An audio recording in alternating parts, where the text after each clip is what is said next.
Hola y bienvenidos a un nuevo video aquí en Casi Inge. El día de hoy estaremos continuando con el curso de control, resolviendo una serie de ejercicios. Pero antes de comenzar te recuerdo que aquí te estaré dejando una etiquetita donde puedas ir a encontrar el video anterior para que vayas y lo mires. Y bueno, también te recuerdo que en la descripción te estaré dejando mis redes sociales donde me ayudará muchísimo si vas y me sigues también. Bueno, vamos a comenzar con el ejercicio del día de hoy. El día de hoy estaremos resolviendo con respecto al lugar geométrico de las raíces. Cuando nosotros hablamos del lugar geométrico de las raíces, no nos enfocamos principalmente en que tenemos que obtener un resultado, sino que tenemos que ver nuestra planta, que en este caso va a ser esta función, transferencia, y vamos a realizar un análisis y en base al análisis del comportamiento de nuestra planta vamos a efectuar lo que sea necesario. Es por eso que concretamente no tenemos que calcular algo, sino que son diversos los casos en los que tenemos que calcular, pero estaremos viendo todos estos casos a lo largo de esta serie de videos. Entonces pasemos con el ejercicio. Cuando nosotros calculamos el lugar geométrico de las raíces, tenemos que comenzar a calcular lo que son polos y los que son los ceros, que es lo esencial. Como paso 1, identificar cuáles son los polos y cuáles son los ceros, pero ¿de dónde lo vamos a obtener? Los vamos a obtener de nuestra planta. En este caso, nuestra planta está representada por G de S, que es igual a S más 2 sobre S que multiplica S cuadrada más 2S más 5. Entonces vemos que estamos en función de S. Arriba tenemos un S más 2 y abajo tenemos una función de tercer grado. ¿Por qué? Porque si aplicamos propiedad distributiva con esta S, pues esta S cuadrada se convierte en S cúbica más 2S cuadrada más 5S. ¿De acuerdo? Pero para estos casos les recomiendo pues no realizar esta multiplicación. ¿Por qué? Por lo siguiente. Ahora bien, si dijimos que los polos y los ceros los vamos a estar obteniendo de nuestra planta, que es esa que tenemos ahí, debemos identificar de dónde vienen los polos y dónde los ceros. Es por eso que de la parte del numerador obtenemos ceros y de la parte del denominador obtenemos los polos, ¿de acuerdo? ¿Y cómo vamos a obtener cuáles son los polos y cuáles son los ceros? Vamos a realizar un simple despejes muy sencillos. Es decir, vamos a calcular primero lo que son los ceros. Nos dice que 0, la z1 es igual a menos 2, ¿de acuerdo? Los ceros se representan con la z por su nomenclatura en inglés, como se expresa el cero en inglés, se escribe con z, entonces ponemos z y z1. Entonces, ¿qué es lo que hacemos? Este s más 2 lo igualamos a 0 para obtener el valor de la s. Entonces, este más 2 que está aquí pasa al otro lado restando y ya dice que s es igual a menos 2, pero s toma el valor de z que es igual a menos 2. ¿De acuerdo? Como ya no tenemos nada más que obtener aquí, entonces ya solo tenemos un valor, un 0. Pero si vemos acá que obtenemos un valor de tercer grado, significa que vamos a tener 3 polos. Y los polos se representan con la letra S. ¿Qué vamos a hacer? Primero vamos a también igualar a 0 esto. Entonces primero esta S pues nos va a decir que va a ser igual a 0. Esta S que está aquí es igual a 0. Y ahora solo nos queda resolver para esto. ¿Cómo lo vamos a hacer esto? Sabemos que esto tenemos muchas formas de hacerlo, pero yo les recomendaría utilizar fórmula general o en su caso muchas de las calculadoras que ya tenemos actualmente ya resuelven este sistema. Y entonces de una vez resolviendo este valor nos dice que S, 2 y 3 es igual a menos 1 más menos 2i. Tenemos raíces imaginarias, lo que hacemos aquí son calcular las raíces. Entonces aquí tenemos una raíz imaginaria, entonces aquí tenemos 2 y 1 son 3, que son 3 raíces las que tenemos aquí. Y tenemos una raíz acá. Obtuvimos estas raíces. Ahora, ¿qué es lo que tenemos que hacer? Cada una de estas raíces debe de estar expresadas dentro de un plano cartesiano. Ya sabemos que en este plano va a ser el plano imaginario. Tenemos la parte imaginaria que coloquialmente estaba colocada en el eje de las y, pero ahora en la parte imaginaria ya sabemos la x se sigue manteniendo. Vamos a empezar a colocar cada uno de estos, lo vamos a comenzar a graficar para hacer el análisis de cuál va a ser su comportamiento. Pero vamos a colocar menos 1, menos 2, 1 y 2, ¿de acuerdo? Vamos a empezar a colocar primero los ceros. El 0 nos dice que está colocado en menos 2. Cuando tenemos, ya sabemos de esta forma cómo graficar esto. Si no tiene la función imaginaria, en la parte imaginaria lo colocamos, solo va a estar expresado en lo que es el eje de las x. Por lo tanto lo colocamos aquí en menos 2. Ahora vamos a colocar un polo que nos dice las sí. Los ceros, pues como es un 0, pues lo colocamos con un circulito y los polos se colocan con una X, como aquí. esta es de este, y ahora vamos acá a colocar estos que tenemos acá, pero entonces colocamos aquí el primero, menos 1, menos 1, más 2 sí, colocamos aquí. Ahora nos falta colocar el otro, que es lo mismo, entonces nos dice que es menos 1, menos 2 sí, menos 2 aquí, ¿de acuerdo? Ahora, ya tenemos esto, pero ¿qué es lo que tenemos que hacer? Vamos a comenzar a hacer el análisis del cual tenemos que enfocar todo nuestro ejercicio. Ahora ahí les va, uno de los casos que pueden pasar. En este caso, vemos que aquí tenemos un 0 y acá tenemos un polo. El polo siempre va a tender a acercarse al 0. Entonces significa que este polo que está aquí se va a mover en dirección hacia el 0. ¿Y qué va a significar esto? Vamos a decir que se van a cancelar o ya no van a tener efecto. En este caso, al acercarse el polo al 0, ya pierde el efecto que podía tener. Va a haber casos en los cuales vamos a tener, o en lugar de un polo, en lugar de un 0, perdón, vamos a tener un polo y ahí se va a calcular otra cosa. En este caso, con estos dos ya no vamos a calcular nada. ¿Por qué? Porque estos dos ya se cancelaron, ¿de acuerdo? Ya están cancelados. Si tuviéramos otro polo aquí, este polo sí ejecutaría alguna acción, pero se va a menos infinito, no sé. Pero entonces, como estos dos ya se cancelaron, ya pierden efecto, solo nos quedan los otros dos que van a moverse en esta dirección. Se van a tender siempre, en estos casos siempre van a tender a acercarse al eje imaginario, pero nunca lo van a cruzar. Ahora sí, va a haber casos que vamos a ver también donde estos polos sí cruzan el eje imaginario, si lo cruzan. En estos casos solo hacen esto, se van hacia más infinito y hacia menos infinito en el eje imaginario, pero no acercándose mucho a lo que es el eje imaginario, pero nunca lo tocan, siempre se acercan. Ahora, nosotros decimos que se va así, pero como pueda partir por acá, puede partir por aquí, pero entonces lo que vamos a hacer, vamos a calcular el ángulo de salida, es decir, por dónde va a salir. ¿A qué nos referimos con esto? De que vamos a ejemplificar como que aquí vamos a tener otro pequeño plano cartesiano y vamos a calcular el ángulo con el cual va a salir. Por ejemplo, si nos sale más de 90 quiere decir que sale por acá, o si nos sale como 89 quiere decir que sale aquí derechito para arriba. ¿Qué es eso lo que vamos a calcular? Principalmente, cuál va a ser el ángulo de salida que van a tener nuestros polos. Va a haber veces que estos polos van a tener un ángulo de salida y también van a tener un ángulo de llegada. En este caso nos vamos a centrar únicamente en lo que es el ángulo de salida. Y ahora que ya identificamos cuál va a ser el comportamiento que van a tener nuestras raíces, tenemos que comenzar a calcular lo que son asíntotas. ¿Cómo calculamos las asíntotas?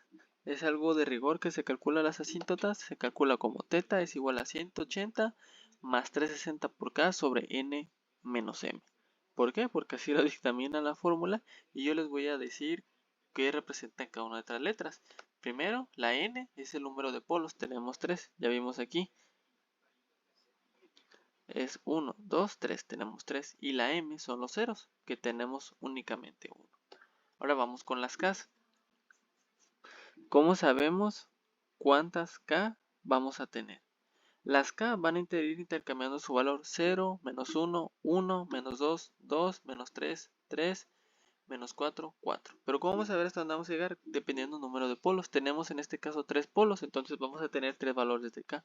El primero va a ser k igual a 0, después k igual a menos 1 y k igual a 1. Si tuviéramos 4 polos llegaría 0, menos 1, 1 y menos 2. Si tuviéramos 5 polos sería 0, menos 1, 1, menos 1 y 1. Sí, menos 2 y 2, siguiendo ese orden. Entonces, ¿qué vamos a hacer? Vamos a obtener 3 valores de θ porque vamos a tener 3 valores de asíntotas, perdón, porque tenemos 3 valores de k. Vamos a empezar a sustituir el primer valor de k, que es igual a 0. Entonces tenemos que θ1 va a ser igual a 180 más 360 por 0 sobre n menos m. 3 menos 1 nos da 2. Entonces, esto que nos dice que t de la primera asíntota es de 90 grados. Vamos a calcular la siguiente asíntota. 180 más 360 por menos 1 sobre 2. Nos dice que es de menos 90 grados. Y finalmente la tercera asíntota, que son 180 más 360. Ahora por el último valor de k, que es 1 sobre 2, que esto va a ser igual a 270. Listo, calculamos asíntotas. Ahora que vamos a tener que calcular, que es lo que nomás nos interesaba, que es el ángulo de salida. Para eso tenemos una fórmula, que es 180 más el aporte angular de los ceros menos el aporte angular de los polos, ¿de acuerdo? Ahora vamos a bien. ¿Cómo vamos a calcular estos aportes angulares? Esto que calculamos, estas asíntotas, no representan nada en este aporte angular. Lo que vamos a hacer a continuación va a ser calcular cada uno de estos aportes angulares. ¿Cómo lo vamos a hacer? Ok. Dijimos que estos dos polos tienen ángulo de salida. Entonces, con respecto a cada uno de esos polos, a unos ya sea si elegimos este o este, vamos a ver cuál va a ser el ángulo de salida, que a su vez es el mismo ángulo para el otro polo. Son semejantes, ¿de acuerdo? Entonces, vamos a calcular con respecto a este. Pero ¿cómo lo hacemos? Vamos a palmar una línea que va a partir desde nuestros más elementos de nuestras más raíces hacia la raíz que vamos a calcular. Es decir, hasta aquí. Tenemos de este 0 hacia este polo. Después tenemos desde este polo hacia el otro polo. Y después tenemos desde este polo hasta este polo. Ahí es donde vamos a calcular nosotros el aporte angular que vamos a tener. ¿De acuerdo? Si elegimos este, vamos a calcular con respecto a este. Si le hubiéramos elegido este, vamos a calcular con respecto a este. Cualquiera de estos dos que hubiéramos elegido está correcto. Los dos tienen ángulo de salida y los dos son semejantes. Si tuviéramos otro aquí y otro aquí, igual tenemos que calcular únicamente en uno. Se calcula en uno nomás. Entonces, ¿qué es lo que vamos a calcular? ¿Cuál es el ángulo que tenemos que elegir, que se tiene, vaya, en contra de las manecillas del reloj para alcanzar el polo que queremos? Es decir, si el reloj corre en este sentido, nosotros ya dijimos que en contra, es decir, desde aquí hasta estas líneas, a cada una de estas líneas, cuál es el aporte angular que vamos a tener para llegar a ese polo. ¿Me explico? Vamos a empezar primero con este 0 al polo. Lo que nosotros queremos calcular es este ángulo de aquí. ¿De acuerdo? Recordemos en cuanto a las manecillas del reloj, desde nuestro eje X hacia la línea que une nuestras raíces. Primero este 0 con este polo. ¿Cuál va a ser el ángulo de aquí? Para eso vamos a utilizar la siguiente función trigonométrica. La tangente de alfa, que es igual al cateto opuesto sobre el cateto adyacente, y alfa, que va a ser este que tenemos aquí. A ver. Alfa es igual a la tangente a la menos 1 del cateto opuesto sobre el cateto adyacente. ¿Por qué? Porque son los valores con los que contamos. Contamos con un cateto opuesto y con un cateto adyacente. Empecemos. Z el ángulo de Z1, que es este 0 que tenemos aquí, que es el aporte angular de este 0. ¿Cuál va a ser? Va a ser igual a la tangente a la menos 1 de qué? Del cateto opuesto. Con respecto aquí, este que tenemos aquí en nuestro cateto opuesto. ¿Y cuánto mide? 1, 2. Colocamos 2. Ahora dice sobre el cateto adyacente. Y este es el cateto adyacente. ¿Y cuánto mide? Si tenemos de menos 1 a menos 2, pues tenemos una unidad. Ojito, no se dejen ir porque tenemos valores negativos. No importa si es negativo, se pone en positivo, ¿de acuerdo? Todos los valores se ponen en positivo. Entonces va a ser tangente a la menos 1 de 2, que es igual a 63 grados. Por lo tanto, aquí tenemos 63 grados. Guardemos este número. Ahora vamos con este. De este polo, para llegar a este polo, ¿cuánto tenemos que recorrer? Pues 90 grados, ¿no? O sea, si yo plasmo una horizontal aquí, de aquí a aquí tenemos un ángulo recto que son 90 grados. Solo hay que tenerlo en cuenta. Ahora bien, queremos conocer el ángulo que hay desde acá hasta acá. No queremos conocer el ángulo que tenemos aquí. Déjenlo pongo. Este ángulo que tenemos aquí no lo queremos conocer. No es el que necesitamos, pero sí va a ser útil para calcular el ángulo que sí queremos, que es el que recorre de aquí a aquí. ¿De acuerdo? Este es el ángulo que nosotros queremos. Ya se los dije. De la parte de las X hacia la línea que une nuestras raíces en contra de las manecillas de reloj, que va a ser esta. Siempre vamos a partir del lado de aquí, así, así. no podemos calcular este de aquí, pero sí lo vamos a calcular con efectos de conocer este de acá. Primero empecemos a calcular. Ahora bien, el ángulo del polo este que tenemos aquí, ¿cuál va a ser? De respecto aquí. Tenemos aquí cateto opuesto, ya sabemos. Cateto opuesto son 2 unidades, que es de aquí tenemos 1, 2, ¿de acuerdo? Y el cateto adyacente, que es del 0 al menos 1, pues es una unidad. Ya sabemos que igual son 63 grados.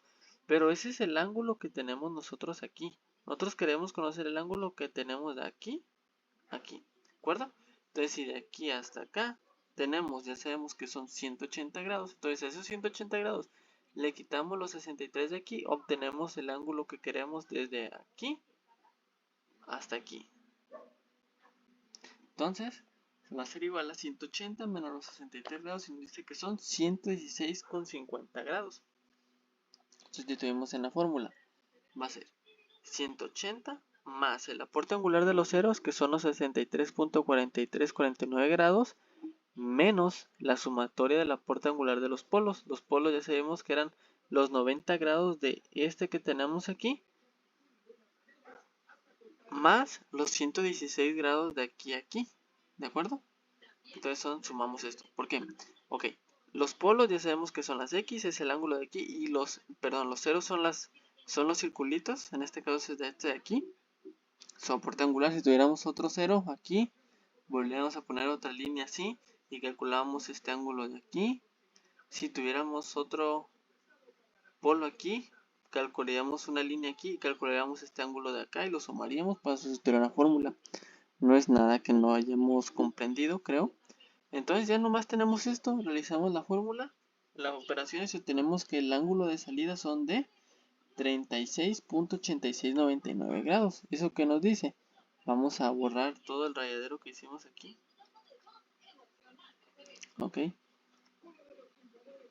Ok, era lo que les decía. Si nosotros plasmamos aquí un plano cartesiano, nos dice que la salida son a 36 grados, ya sabemos primer cuadrante, entonces significa que sí sale de aquí.